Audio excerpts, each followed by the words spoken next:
ตายก็เนาะ พูดไปเลี้ยงไปยืน ตายก็ดียาแล้วปัญญา เอาน้ำเนี้ยไปยืนเอาทั้งหนาของมัน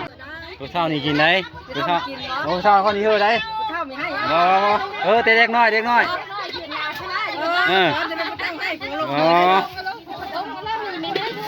เด็กน้อยก็เฮ้ยแต่เด็กน้อยกันเดียวผู้เฒ่า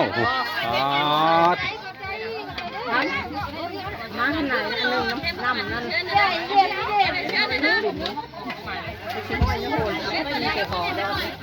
อยู่บ้านแล้วนี่ดูทุกคนแล้วพอตด ผู้เฒ่ากับย่าบ่ผู้เฒ่ากับย่าเนาะ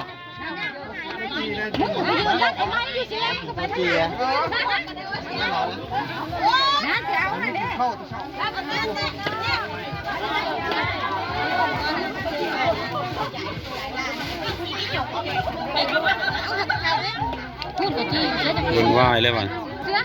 ปิดเยอะเอาปิดอยู่วะเอาคือปิดเยอะนะ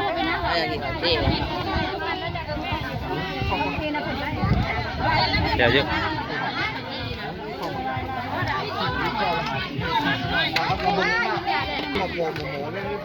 เอาเรื่องนี้นะ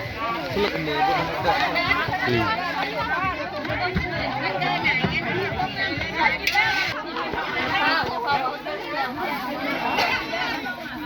ก็เกิดสีเนาะ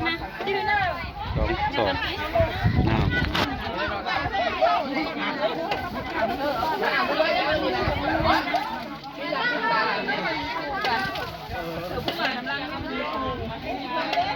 น้ำแจกน้ำมัน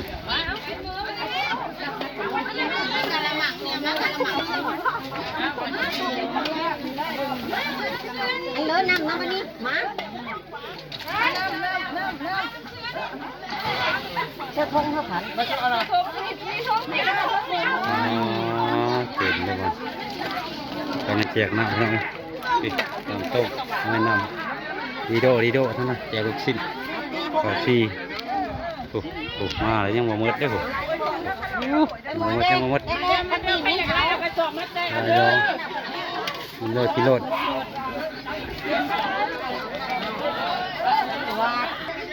ทำกันละบ่เนี่ยเจ้านี่เอาถ้วยมาบ่ได้แล้วมันอะไรพูดบ่ถ้วยพูดแล้วเจ้าเนี่ยถ้วยไม่ใช่พูดออกถ้วยไม่ใช่เลยมันพูดแล้วเจ้านี่เอาถ้วยมาเนาะแล้วก็ถ้วยไม่ใช่ดิตัว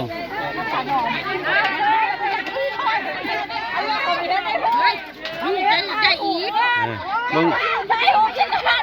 ายแล้วเห็นว่ากระไดก็จะกินได้ผู้เดียวก็อายบ้านอายเขาดิ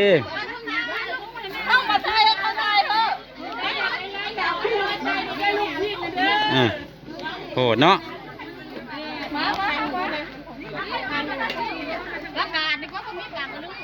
ครับเขาบ้าน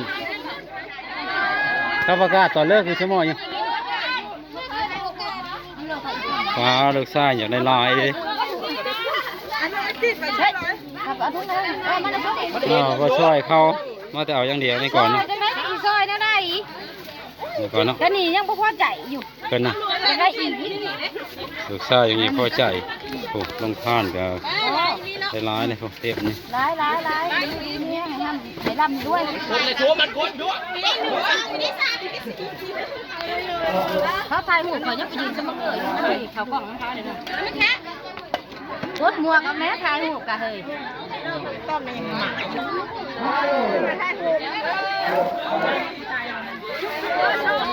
เราคุยแจแต่ขึ้นเคยน้องคนแต่เราไปดำหน้าบางนู่นนี่แม่นเลยอันนี้อะไรไปนี่หมวกดอกอะไรไปเลยอ๋อไป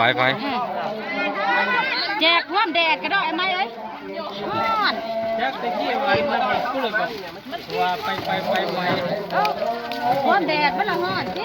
ผู้เฒ่ากินบ่ได้ปะผู้เฒ่ากินก็ได้อยู่บ่ให้ได้น้อยบ่ยอกชื่ออยอกอีชื่อ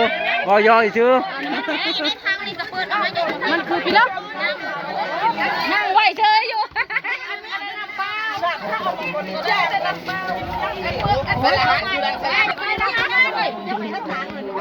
สนัด ที่เขาหล่นหมดเลย ยังเจ้าเอาโลดอะไรเนี่ยตายเนี่ยเอากระสอบมาใส่เป็นอะไรใช่ไหมไว้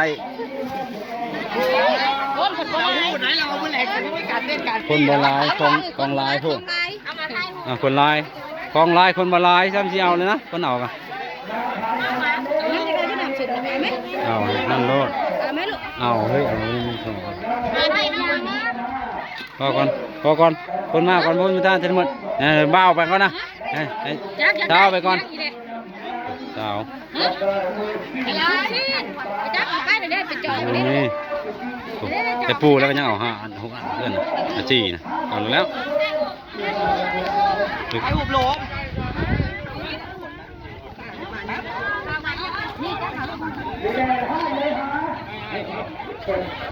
เอารถไอ้เอารถ ข้างในก็มา จับพวกเขาแน่ เอามาก่อนที่น้องไหน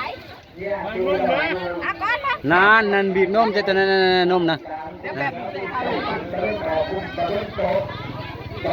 ตายแล้วเห็นใครอยู่ เดี๋ยวพอจังไรแล้ว เอ็ดโหลดไอ้ต่อยกันมันแล้วเอาให้เข้าโหลด จังเลยป่ะ ไม่ได้เบิ่งเบ้าหน้า นะโอ้ยมันเป็นอะไร คนร้ายพี่น้องลงทานมาเนี่ยบ้าน เบิ่งดู ของบ่าวผู้ไทยพี่น้องบ้านนวะมุงสะกอนแกงสนุกเกียรติลงทานมีขนมปังแล้วก็ลูกชิ้นน้ำส้มน้ำหวานนี่หมดเลยโอ้สำเจ้านะลูกชายก็เป็นพวงยังมาพอใจอยู่ลูกชายอ๋อได้ก่อนลูกได้จังน้อยให้แม่แค่ดีเดี๋ยวลูกเลยแค่นี้แค่จำให้น้องได้ป่ะนี่ขี่ไปน้องได้ป่ะนึงน้องนะเป็นตะมวนพี่น้องเอ้ยลายเลยนะห้องก้อนเนี่ย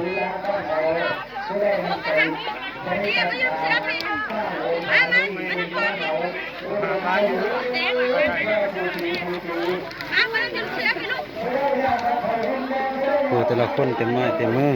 แค่เสียว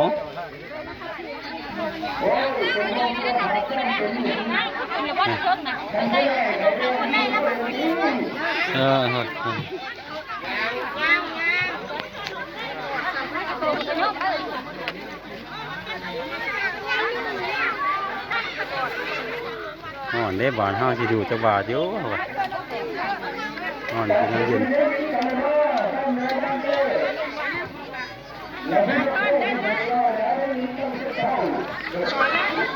ไป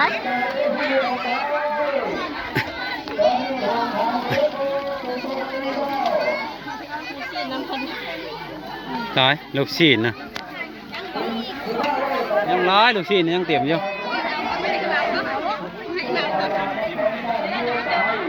คนมันบลายเหรอเนาะคนเครื่องลายแล้วมันนั่นมืด มันมีตะบานเฮา คนบลายไปไหนเครื่องลายทำเสียวแล้ว บ่ไปยิบเอาไหมฮ้อน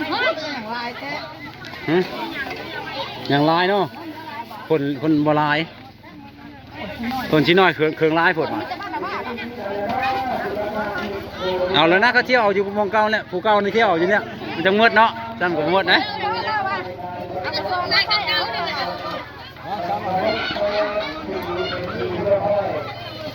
คนบลายพี่น้องเครื่องลาย